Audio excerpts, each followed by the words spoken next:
Isang video ang isinapubliko ni dating Congressman Mike Defensor na laman ang mga pahayag ni Sergeant Orly Codesa, dating security aide ni resigned Congressman Zaldico. Kuha umano ito noong 2025 sa kasagsagan ng flood control probe sa Senado. Ano nga ba ang laman ng video? Si MJ Mondehar sa report.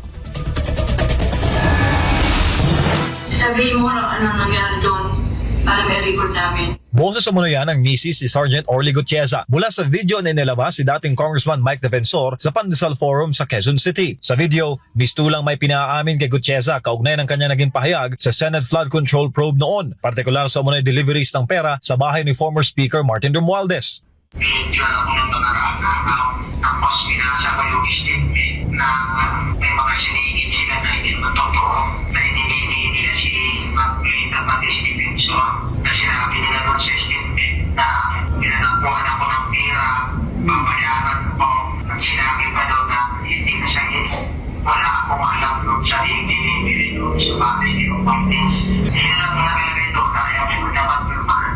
Ayon kay Gutierrez, may mga ipinasok umanong detalye sa statement na hindi niya sinabi, kabilang ang alegasyon na binayaran siya na Defensor at Senator Rodante Marcoleta para magsalita sa Senado. Layunin raw nito na ipabago ang kanyang naunang salaysay tungkol sa umano'y delivery ng pera sa bahay ng dating Speaker. Hindi naman ako kumuha ng statement din sila naman. Yun lang ang pinirmahan mo. Yun lang. Yun ang nasilin doon sa ano mo.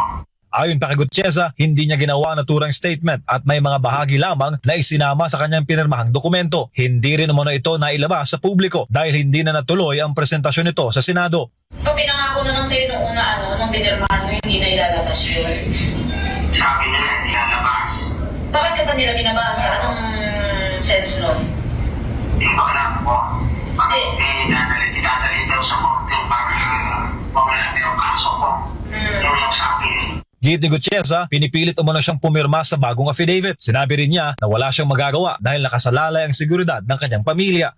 Kapalit doon pag hindi mo binasa. Bakit ako nalilig na kayo wala na magbubulo dyan sa inyo? Ayon kay Defensor, kuha ang video noong 2025 sa kasagsagan ng Senate investigation kaugnay ng anomalya sa flood control. Dahil dyan, nanawagan naman si Defensor kay Ombudsman Boying Rimulya na tulungan at protektahan si Gutierrez. Anya, mahalagang gawing state witness si Gutierrez upang mailahad ang detalye ng umunoy anomalya, lalo na't ginamit raw ng Office of the Ombudsman ang testimonya ni Gutierrez sa posibleng plunder case laban kay dating Speaker Romualdez.